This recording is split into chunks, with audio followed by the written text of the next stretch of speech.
Bonjour à toutes et à tous. Merci Bruno pour cette invitation qui est en effet renouvelée d'année en année. Venir à Florence, c'est toujours un plaisir. J'y retrouve beaucoup d'amis, notamment cette année Michel Cassé, que je viens de croiser, qui a inventé l'expression monnayeuse de vide, expliquant que la physique est monnayeuse de vide. Et c'est un aspect de cette chose que je vais tenter d'illustrer aujourd'hui par mon propos. Quand je viens à Florence, malheureusement, je ne reste pas longtemps, car cette ville est soumise à une concurrence déloyale, extrêmement forte, surtout pendant les vacances, qui vient de l'existence des montagnes. Voilà. Alors, un petit mot sur les controverses en général, pour faire suite à l'exposé de Mathias Girel de tout à l'heure. Moi, je pense que les controverses, en fait, sont des choses qui sont réglées, ou en tout cas déplacées, par la recherche scientifique. Les controverses scientifiques alimentent la recherche scientifique, et au bout d'un certain temps, qui peut être très long, eh bien, on arrive à faire parler un bout du réel, ce qui fait que la controverse soit cesse, soit se déplace ailleurs. Et en disant cela, je pense que je me range dans le camp non pas des réalistes, pour reprendre la classification de Mathias, mais disons en tout cas des non-constructivistes. Je pense que dans l'histoire des sciences, il y a eu des moments où l'histoire a été coupée en deux. Il y a eu un avant et un après. L'atome existe, l'univers est en expansion, la Terre est ronde. Ce sont des affaires classées. Et donc je dirais que la science, c'est ce qui reste après que la recherche scientifique soit passée. Voilà. Et la querelle dont je vais parler, qui s'appelle la querelle du vide, en termes modernes, je pense qu'on l'appellerait controverse. Elle s'est déroulée en France après avoir démarré en Italie. Elle a commencé en France en 1645 et s'est arrêtée assez vite en 1648. Et on l'appelle querelle dans les livres d'histoire, mais en fait, il s'agit d'une véritable controverse puisqu'elle a une dimension publique. Il y a certaines expériences, notamment celles faites par Blaise Pascal, à Rouen ou à Paris, qui se déroulaient en public. Le public était pris à témoin pour se faire sa propre opinion. Mais en fait, l'histoire du vide, elle commence bien plus tôt avec d'autres controverses qui se sont déroulées auparavant. En Occident, c'est en Grèce, que la question du vide se pose. Elle s'est peut-être posée à d'autres endroits sur Terre, à d'autres moments, selon d'autres termes peut-être. Mais vous voyez bien qu'à partir du moment où on démontre l'existence du vide, se pose la question de savoir si le vide qu'on a découvert, dont le statut et la nature peuvent évoluer, mérite toujours d'être appelé le vide. Autrement dit, c'est un peu comme ce qui s'est passé pour l'atome. On a pensé l'atome avant de le découvrir. Et peu de temps après l'avoir découvert, on s'est rendu compte que l'atome qu'on avait découvert n'avait aucune des propriétés de l'atome tel qu'il avait été pensé.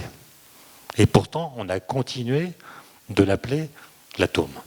Et on peut se poser la question de savoir si cette remarque ne vaut pas également pour le vide. On continue aujourd'hui à parler du vide, mais est-ce que le vide dont nous parlons aujourd'hui aurait été appelé vide par ceux qui ont inventé l'idée de vide? Ça, c'est une question sur laquelle peut-être, enfin, non, c'est sûr, on n'aura pas le temps de revenir. Parce que Bruno est là, je le connais, il exerce une pression physique dès lors que le temps s'approche de la fin. Alors, quand même, quelques mots sur l'Antiquité. On dit que l'histoire de la philosophie commence avec Parménide, qui dit « l'être est, le non-être n'est pas ». Et il ajoute « ne peut être pensé que ce qui est ». Être et penser sont une seule et même chose. C'est d'ailleurs une phrase contradictoire, parce que s'il dit que le non-être ne peut pas être, alors même qu'il l'a pensé, c'est qu'on peut penser des choses qui ne sont pas. Et celui qui va s'opposer, entre autres, à Parménide, c'est Démocrite, qui a écrit, je crois, 80 livres, dont il ne reste que des fragments, écrits donc en grec ancien, et dont on dit qu'il a inventé l'idée que n'existent que les atomes et le vide. Mais en fait, quand on regarde les fragments de Démocrite, on voit que le mot vide, tel que Aristote l'utilise, qui est le mot kénon, n'existe pas, n'est pas dit par Démocrite. Démocrite, il dit le médène n'existe pas moins que le dène. Le médène, c'est le mot grec pour dire le non-être, le néant. Et ce qu'il veut dire, c'est que le non-être n'existe pas moins que l'être. Et on n'a que des fragments de Démocrite, comme je viens de le dire. Et donc c'est très difficile aujourd'hui d'être capable d'imaginer ce que pensait Démocrite, par exemple, ou un grec de son époque, lorsqu'ils ont employé des mots qu'aujourd'hui nous traduisons par vide. Il se peut finalement que l'évolution des connaissances depuis cette époque ait fait que leur discours et leur pensée nous soient incommensurables. Et je ne crois pas que beaucoup de gens, en tout cas c'est la thèse de Hein Wiesmann qui a écrit un livre que je vous recommande de lire qui s'appelle Les avatars du vide, qui explique que nous faisons dire aujourd'hui à Démocrite des choses qu'il n'a pas du tout voulu dire. Et donc il faut s'interroger sur le fait qu'on attribue à Démocrite, à Leucippe avant peut-être, d'avoir inventé l'idée d'atome et celle de vide qui est liée à l'idée d'atome, mais sans être sûr que cette façon de raconter les choses soit vraie. En tout cas, il a fallu un certain temps pour que l'idée de vide se démarque de l'idée de néant. Et ça, c'est plutôt une bonne nouvelle, parce que ça permet de penser le vide, alors que l'idée même de néant est une idée destructrice d'elle-même, comme disait Bergson. C'est-à-dire que dès que vous essayez de penser le néant, en fermant les yeux par exemple, vous allez, que vous le vouliez ou non, en faire quelque chose, en lui attribuant une dimensionnalité, une spatialité, une matérialité que le néant en tant que tel ne peut pas avoir. Pour le dire d'une façon plus vulgaire, penser le rien n'est jamais penser à rien. Autrement dit, vous ne pouvez penser le néant que si vous n'y pensez pas. Et donc c'est une idée destructrice d'elle-même, et le vide, c'est autre chose, c'est quelque chose qui existe, ou qui peut exister, en tout cas qu'on peut penser. Et la démarcation entre vide et néant a été très lente à se faire. J'ai trouvé par exemple une lettre de Léonard de Vinci qui date de 1592, qu'il adresse à l'un de ses amis. Voilà ce qu'il dit. « Partout où il existe un vide, il y a un espace, tandis que le néant existe indépendamment de l'espace. En conséquence, le néant et le vide ne sont point pareils. Le vide peut se diviser à l'infini, alors que le néant ne saurait être divisé, puisque rien ne peut être moindre que lui. » Donc à la fin du XVe siècle, du XVIe siècle, il faut encore marteler l'idée que le vide et le néant sont deux choses différentes. Alors, du coup, le vide va changer de définition. Le vide, c'est pas ce qui reste après qu'on a tout enlevé, parce que si on enlève tout, il reste rien. Or, le vide n'est pas rien. Donc la définition du vide est changée en le reste, le vide, c'est ce qui reste quand on a tout enlevé, sauf le vide. Et donc c'est une définition circulaire qui va dépendre de la science. La science vous dit ce qui existe et vous dit parmi les choses qui existent, celles qui peuvent être retirées. Et le vide, ça sera ce qui reste quand on a retiré tout ce qu'on peut retirer. Et comme ça a été dit tout à l'heure par Bruno, je ne sais pas si la phrase est d'Aristote, j'ai jamais réussi à retrouver les références, mais en tout cas, à partir du XIIIe siècle, on dit les choses de cette façon: la nature a horreur du vide. Roger Bacon, par exemple, qu'on appelait Docteur Mirabilis, utilise sans cesse cette expression, et grâce à elle, explique toutes sortes d'expériences. Et Blaise Pascal va se moquer de lui en disant, finalement, dire que la nature a horreur du vide revient à supposer que la nature a une âme qui lui permet de ressentir des passions, comme le fait d'avoir horreur d'eux. Et par exemple, il y a une expérience qui a été faite par Philon d'Alexandrie, qui est constamment cité. Vous prenez un œuf, vous percez des trous, vous le videz. Vous le remplissez d'eau, vous le remplissez d'eau, ensuite vous allez percer des petits trous dans la base inférieure de l'œuf. Dans la partie supérieure, il y a un trou dans lequel vous allez mettre un petit tube ou une paille. Vous allez tremper l'œuf dans l'eau, il va se remplir d'eau. vous sortez de l'eau en bouchant la paille avec votre doigt, et vous verrez que l'eau reste dans l'œuf sans s'écouler par tous les trous de la base inférieure. Et puis si vous relâchez votre doigt, vous le soulevez, l'eau se met à couler. Comment expliquer cela? Par le fait que la nature a horreur du vide. Parce que si l'eau s'écoule, du vide va apparaître, et comme la nature en a horreur, elle demande à l'eau de bien vouloir rester en place. De même, quand vous buvez du jus d'orange avec une paille, quelle est l'explication? Vous dites « j'aspire du jus d'orange », qui est une très curieuse expression. C'est comme si vous faisiez venir à vous le jus d'orange par le biais de la paille. Explication de Roger Bacon, quand vous aspirez dans la paille, je le dis en termes modernes, vous diminuez la pression dans la paille. Et donc si vous continuez, du vide menace d'apparaître. La nature en a horreur, et donc elle prie le jus d'orange de bien vouloir monter dans la paille pour empêcher que le vide qui menace d'apparaître se manifeste. Autrement dit, l'horreur que la nature a pour le vide est un antidépresseur.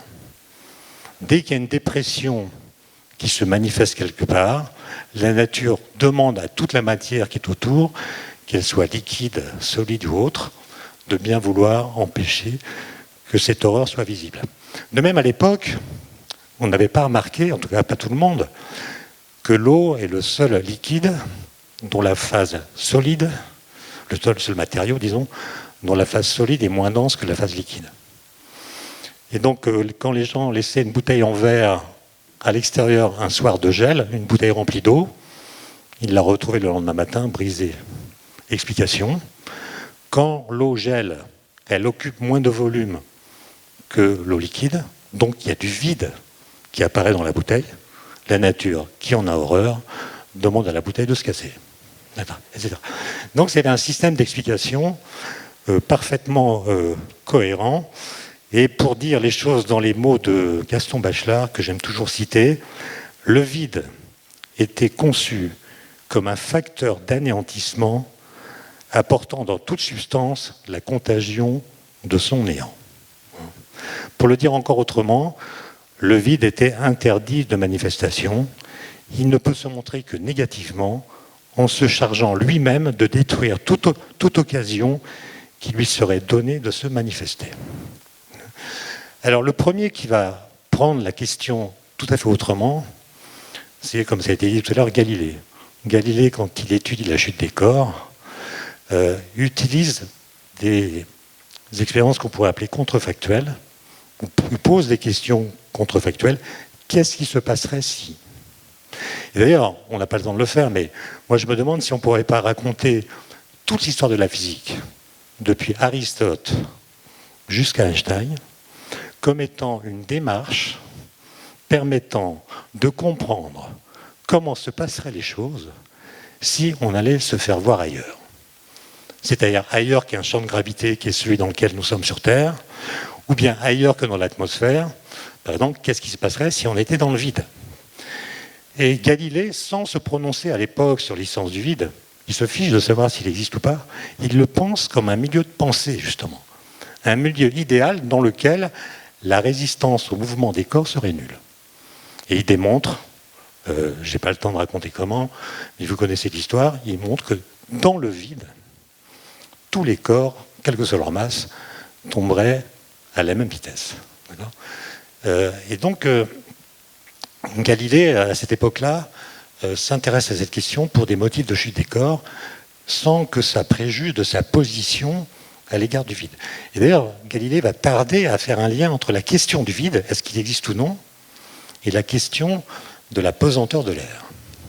Et ce qui va se passer, vous le savez tous, parce que l'histoire, je pense, est célèbre, c'est qu'à Florence, l'autre, en 1640, les fontainiers, qui donc pompent l'eau du fleuve qui coule dans la ville, qui s'appelle l'Arno, constatent depuis quelque temps qu'il leur est impossible de pomper de l'eau au-delà d'une hauteur de 10 mètres. 18 coudées, disent-ils. Et donc ils pensent que c'est un problème technique. Ils changent le diamètre de la pompe, font venir des ingénieurs, des artisans, qui font des modifications, et ça ne change pas. L'eau ne peut pas être pompée au-delà d'une hauteur de 18 coudées. Ils écrivent à Galilée, qui n'habite pas très loin, comme vous savez, il est en résidence plus que surveillé à l'époque. Il n'est pas très loin de mourir, hein, on est en 1640. Et avec son assistant, qui fut son élève, qui s'appelle Evangelista Torricelli, ils comprennent tous les deux que c'est sans doute lié à la pesanteur de l'air et que finalement, s'il est difficile de faire de vide, c'est parce qu'il existe une pression, on dirait aujourd'hui une pression atmosphérique extrêmement puissante qui empêche que le vide apparaisse facilement. Ce qui change complètement la façon d'interpréter ce qui se passe quand vous aspirez du jus d'orange par une paille. L'explication, vous la connaissez, c'est que la pesanteur de l'air appuie sur le liquide qui est dans le verre, de même qu'elle appuie sur le liquide qui est dans la paille. Mais si vous aspirez, la pression dans la paille devient plus petite. Et c'est la pesanteur de l'air qui appuie sur le liquide qui est dans le verre qui fait monter le liquide dans la paille. Et cette pesanteur de l'air, elle est évidemment très élevée. On peut la calculer à partir de cette limite de 10 mètres qu'on ne peut pas dépasser pour le pompage. Elle vaut 10 tonnes par mètre carré. Donc sur chaque mètre carré de surface, au niveau de la mer, il faut imaginer qu'il y a un poids de 10 tonnes dans toutes les directions qui appuie sur n'importe quelle surface, qui vaut un mètre carré. Et j'ai appris récemment qu'en fait, Galilée a demandé à l'un de ses amis, qui s'appelait Berti, de faire une expérience dans Rome avec un tube de plomb d'un peu plus de 10 mètres de hauteur, recouvert dans sa partie supérieure par un bouchon en cuivre. Ils ont rempli ce tube avec de l'eau, l'ont renversé et l'ont trempé dans une cuve qui elle-même contenait de l'eau. Ils ont enlevé le bouchon et vu que la hauteur de la colonne d'eau s'est stabilisée à une hauteur de 18 coudées, mais évidemment, ce n'est pas une expérience qui est facile à faire à cause des dimensions. Faire des tubes aussi longs, c'est pas facile. Et Torricelli a eu l'idée géniale d'utiliser du mercure, qu'on appelait le vif-argent à l'époque, qui a une densité égale à 13,6.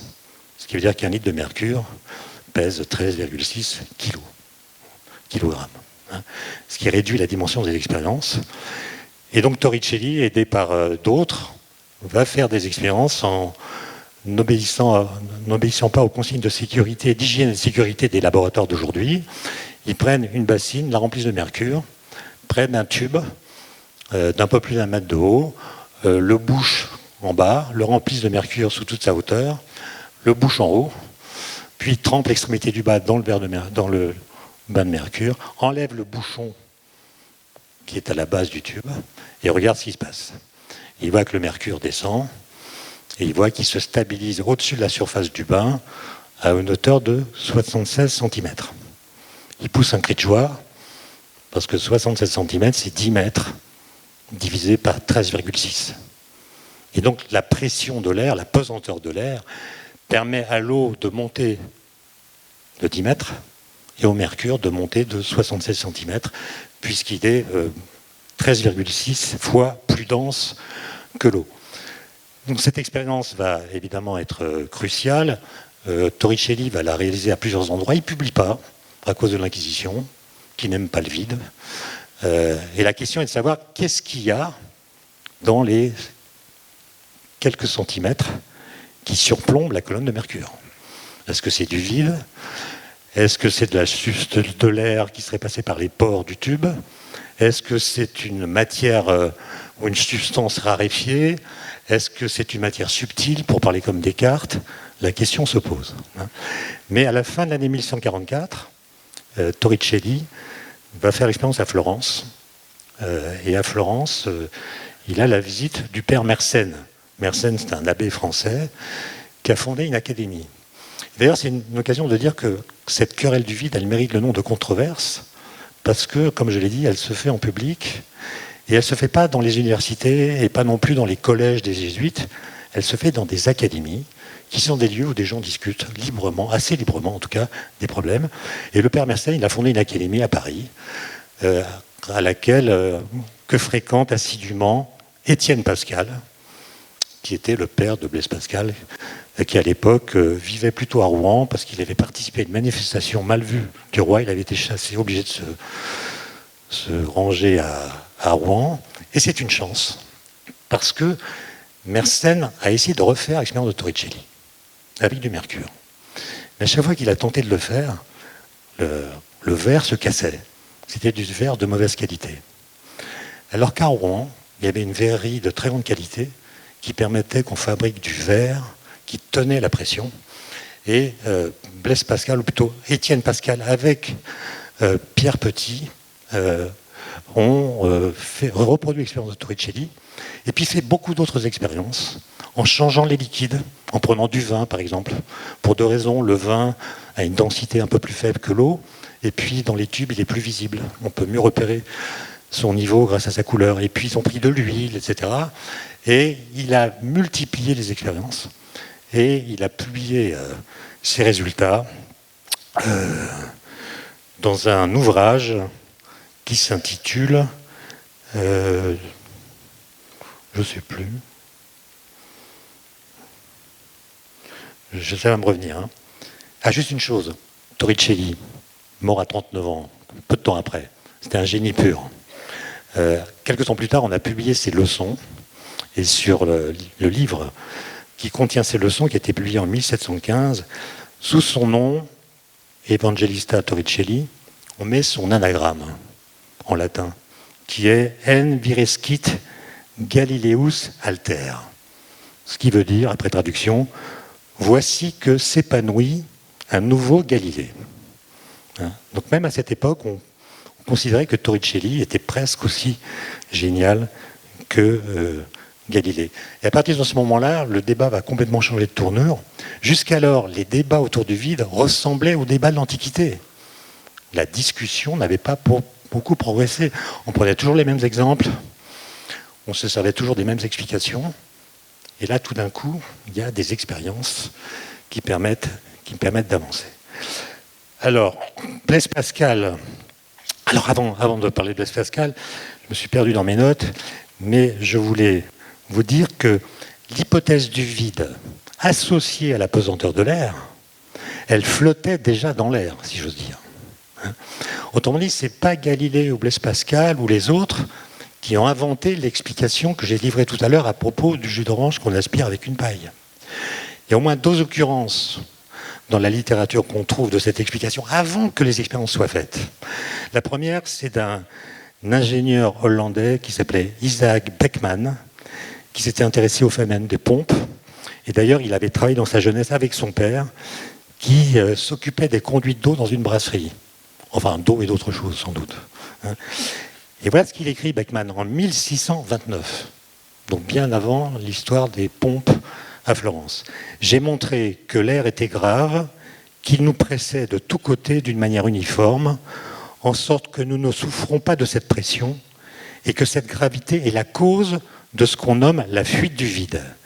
L'air repose sur les choses à la manière de l'eau, et il les comprime selon la hauteur du fluide qu'elle supporte.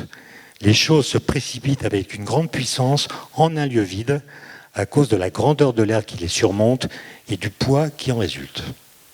L'explication est là. Et puis en Italie, Baliani, qui a été un élève de Galilée, lui avait écrit dès 1630 ceci: « Je ne suis plus de l'opinion vulgaire selon laquelle il n'y a pas de vide. Je suis parvenu à l'idée suivant laquelle il n'y a pas de répugnance dans la nature des choses à ce que le vide se fasse. Il est cependant difficile à faire, notamment à faire sans violence. Or, nous pouvons déterminer quelle doit être la valeur de cette violence. Nous sommes au fond de l'immensité de l'air et ne ressentons ni son poids, ni la compression qu'il exerce de tous côtés sur nous, car notre corps a été fait par Dieu de manière telle qu'il puisse résister à cette compression. Ce poids, qui doit être très grand, n'est cependant pas infini. Il est donc déterminé.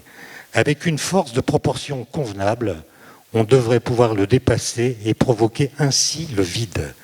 Celui qui voudrait trouver cette proportion devrait connaître la hauteur de l'air et son poids aux différentes hauteurs. » Donc déjà en 1130, il y a l'idée que cette pesanteur de l'air varie avec l'altitude, et il conclut: « J'estime en effet que plus l'air se trouve élevé au-dessus du sol, et plus il doit être léger. » Et comme vous le savez, Blaise Pascal va s'emparer du débat seulement à partir de 1647, en faisant vraiment des expériences, comme je l'ai dit, Et il va publier un livre qui s'intitule « J'ai retrouvé expérience nouvelle touchant le vide », dans lequel il relie le problème du vide à celui de la pesanteur. Ce livre est publié en 1647, et je vais juste vous lire les premières phrases dans lesquelles Blaise Pascal raconte comment se posait la controverse avant qu'il intervienne.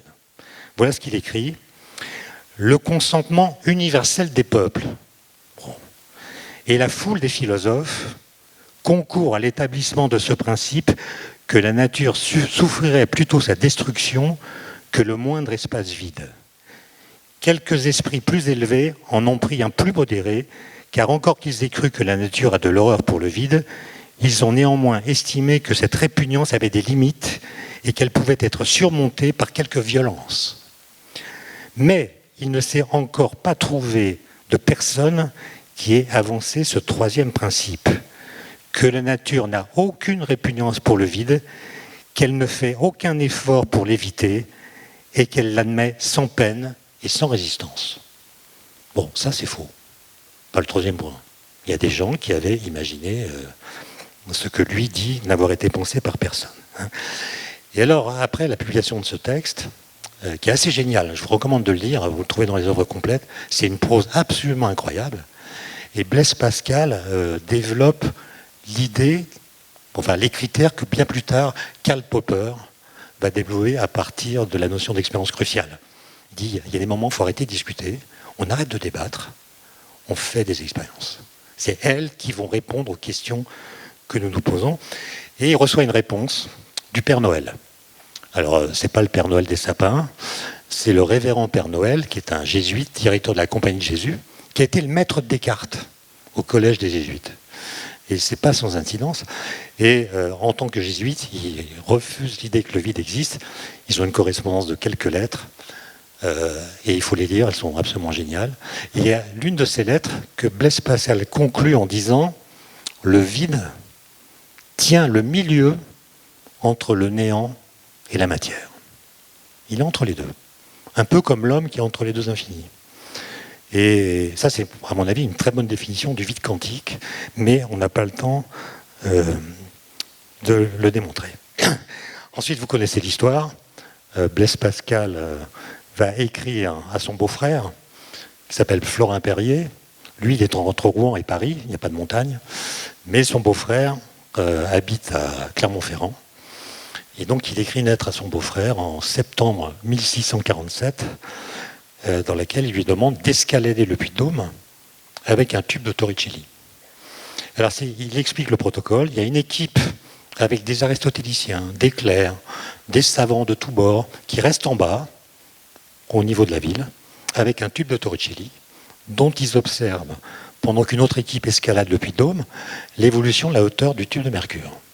Et puis ceux qui grimpent, eh bien, à différents niveaux d'altitude, vont mesurer la hauteur de la tube et atteindre le Puy-de-Dôme et vérifier qu'en effet, en haut, la hauteur du tube est moins élevée, moins grande qu'en bas. Si ma mémoire est bonne, c'est 26 pouces en bas et c'est 23 pouces en haut. Donc ils observent en effet que la pression atmosphérique, pour parler en termes modernes, diminue avec l'altitude. Et Blaise Pascal va publier un livre, plutôt un récit de la grande expérience de l'équilibre des liqueurs, qui va paraître en octobre 1648. Et ça va clore l'affaire. Blaise Pascal va reproduire l'expérience à la Tour Saint-Jacques. Alors, la Tour Saint-Jacques, vous la connaissez, elle fait 54 mètres de haut. C'est pas beaucoup, 54 mètres. Donc il y a une controverse, alors pour le coup, entre les historiens. Il y a ceux qui disent qu'il a utilisé la Tour Saint-Jacques, qui existe encore, et d'autres qui disent qu'il a fait l'expérience dans une autre église qui était au sommet de la tour de la montagne Sainte-Geneviève, qui elle aussi faisait à peu près 50 mètres de hauteur, en bénéficiant en plus de la hauteur de la montagne Sainte-Geneviève, ce qui faisait un des dénivelés plus importants, qui rendait l'effet plus manifeste. Et donc Blaise Pascal, un peu plus tard, c'est plutôt Florin Perrier, après la mort de Blaise Pascal, qui va publier une esquisse de traité du vide que Blaise Pascal a rédigé, que là encore, je vous invite à lire tellement il est génial. Et il s'occupe de problèmes incroyables. Par exemple, Blaise Pascal explique, dans ce traité du vide, qu'on a tort de dire que les enfants qui tètent le sein de leur mère ou de leur nourrice aspirent le lait. Voilà ce qu'il dit. Quand un enfant a la bouche alentour du bout de la mamelle de sa nourrice, quand il suce, il attire le lait, parce que la mamelle est pressée de tous les côtés par le poids de l'air qui l'environne, excepté en la partie qui est dans la bouche de l'enfant. Ainsi donc, un nourrisson qui tète un sein n'aspire pas le lait. Sa bouche se contente de recueillir la précieuse substance qui est propulsée grâce à la présence pressante, aidée par quelques muscles, de l'atmosphère terrestre aux basses altitudes. Donc on ne peut pas téter un sein au-dessus de 4000 mètres, 5000. Hein. La pesanteur de l'air est la mère invisible mais vitale de l'allaitement. Hein. Et donc, la grande question, c'est finalement quel est le vide qui est laissé, si on prend le tube de Torricelli, parce qu'au passage, Torricelli, il a inventé le baromètre, évidemment, et Blaise Pascal, il a inventé l'altimètre. Hein. Mais en fait, qu'est-ce qu'il y a dans l'espace qui est libéré par le fait que la colonne de mercure va descendre en se stabilisant à une certaine hauteur quand on plonge cette colonne dans un bain de mercure, par exemple. Qu'est-ce qu'il y a dedans? En fait, aujourd'hui, on sait qu'il y a de la vapeur de mercure. Mais en fait, par la suite, le vide, tel qu'on l'a pensé là, va se remplir, puis se vider, puis se remplir d'autres choses. Par exemple, au XIXe siècle, on va penser que la lumière est un phénomène ondulatoire. Or, une onde se propage en faisant vibrer quelque chose sur son passage qui lui sert de support. Et donc, les physiciens ont inventé ce qu'ils ont appelé l'éther luminifère, qui vient peupler l'espace. Donc, le vide de Newton, disons, il y a un espace avec rien à l'intérieur, un espace vide, bien, se trouve colonisé par une substance qu'on appelle l'éther, de nature assez mal définie, dont les propriétés sont contradictoires. Par exemple, on se demande quelles sont finalement les propriétés physiques de l'éther. Est-ce qu'il est solide? Est-ce qu'il est élastique? Est-ce qu'il est pesant? C'est quoi ses propriétés? Et à partir de 1895, on découvre que, sans se poser la question de savoir si l'éther existe ou pas, il existe forcément. Quelles sont ses propriétés? Il n'y en a qu'une, c'est d'être absolument immobile. Il est immobile dans l'absolu, il est donc une sorte de référentiel absolu. D'où les tentatives de mesurer la vitesse de la Terre par rapport à l'éther, etc. Et le fait de dire que l'éther est absolument immobile entre en contradiction avec le principe de relativité de la mécanique, qui dit le mouvement est comme rien. À l'époque, il s'agissait de mouvements galiléens, donc de référentiels qui sont en déplacement rectiligne et uniformes les uns par rapport aux autres, mais ça veut dire que tous les référentiels sont équivalents. Il y a une sorte de démocratie des référentiels. Et donc il n'existe pas de référentiel dont vous puissiez dire qu'il a une propriété que n'ont pas les autres. Vous pouvez toujours dire que ce référentiel-ci est absolument immobile, mais par rapport à un autre en déplacement par rapport à lui qui a le même statut que lui, il n'est pas immobile. D'accord? Donc il y avait une sorte de contradiction entre l'éther, les propriétés qu'on devait lui attribuer, et puis la mécanique. Ça a engendré un débat, je ne sais pas s'il faut l'appeler controverse, parce que je ne pense pas que la discussion avait une portée générale dans le public, mais en tout cas, il y a eu des discussions, et comme vous le savez, en 1905, après y avoir pensé d'ailleurs bien avant, Einstein proclame la mort de l'éther. Donc le vide d'avant, qui était l'espace avec l'éther, se vide de l'éther. Et la lumière devient un phénomène physique à part entière qui n'a pas besoin d'un support pour se propager.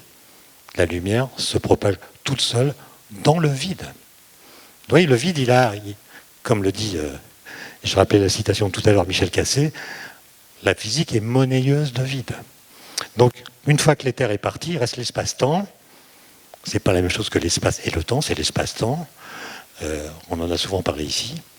Il s'est vidé de l'éther. Mais il va vite se remplir avec la physique quantique. Parce que la physique quantique décrit les particules par ce qu'on appelle des vecteurs d'état. Et comme je vous l'ai dit tout à l'heure, le vide, c'est ce qui reste quand on a enlevé tout ce qu'on peut enlever. Donc, le vide quantique, on l'obtient en retirant dans un volume donné toutes les particules qui s'y trouvent. Les électrons, les quarks, les photons, tout ce que vous voulez. Et bien, ce que disent les équations de la physique quantique, c'est qu'une fois que vous avez retiré les particules, ben, il reste les vecteurs d'état, les champs quantiques associés aux particules dans l'état de plus basse énergie. Et ces champs quantiques ne sont pas nuls. Ils ont des fluctuations qui font que le vide quantique contient des particules qu'on appelle virtuelles. Elles sont là, elles sont présentes, mais elles ne sont pas vraiment réelles. Il leur manque l'énergie nécessaire à leur pleine incarnation. Pour le dire en d'autres termes, elles ont une énergie qui est moindre que leur masse multipliée par le carré de la vitesse de la lumière. Donc elles sont un peu flappy. C'est un peu endormi. Mais on peut les réveiller grâce à des collisions de particules, comme celles qu'on fait au CERN ou ailleurs. Quand on fait une collision de particules, on dépose dans un petit volume d'espace de l'énergie pendant un temps très court. Cette énergie est transférée aux particules virtuelles du vide quantique, qui du coup deviennent réelles, avalent un peu d'énergie cinétique et sortent du vide quantique. D'accord ? Il y a d'autres effets qu'on peut observer dans le vide quantique, l'effet Casimir, pour ceux qui en ont entendu parler. Donc on est capable de toucher des choses. Et ce qui fait que je ne suis pas constructiviste, c'est parce que je pense que la physique quantique, quand elle fait des prédictions dans ces champs, marche tellement bien que si vous considérez que ce qui clôt les controverses, c'est non pas parce qu'on a fait parler quelque chose qui va à voir avec le réel, mais parce que les scientifiques se mettent d'accord, ça revient à dire que finalement l'efficacité opératoire de la physique tient du miracle. À chaque fois que ça marche, c'est un coup de chance. Moi, je pense que ça marche parce que on a réussi, grâce à ces théories, à toucher quelque chose qui a à voir avec le réel. Je ne dis pas qu'on décrit le réel, mais ça a à voir avec quelque chose qui a à voir avec le réel. Alors le problème, c'est que la question du vide n'est pas terminée. Parce que la physique quantique, avec son vide quantique, elle permet de décrire 3 des 4 interactions fondamentales. Les forces nucléaires, il y en a 2, la faible et la forte, et la force électromagnétique. Mais il y a une autre interaction dont on parle souvent ici, qui est la gravitation, qui elle est décrite par les équations d'Einstein de la relativité générale. Et il se trouve que le vide de la relativité générale, il y en a plusieurs d'ailleurs, selon qu'on fait intervenir une constante cosmologique ou pas. Enfin, la relativité générale a plusieurs vides possibles, selon les modèles qu'on considère. Mais le point important, c'est qu'aucun des vides de la relativité générale ne ressemble au vide quantique. Donc il y a une sorte de physique aujourd'hui à 2 têtes, c'est un peu schizophrène, qui ont chacun de ces piliers à son vide, ce qui laisserait penser qu'il existe dans l'univers plusieurs vides.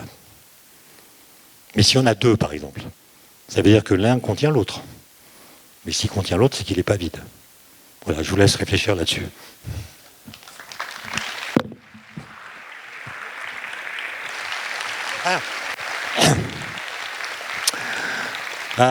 Puisque j'ai 5 minutes, vous permettez 5 minutes.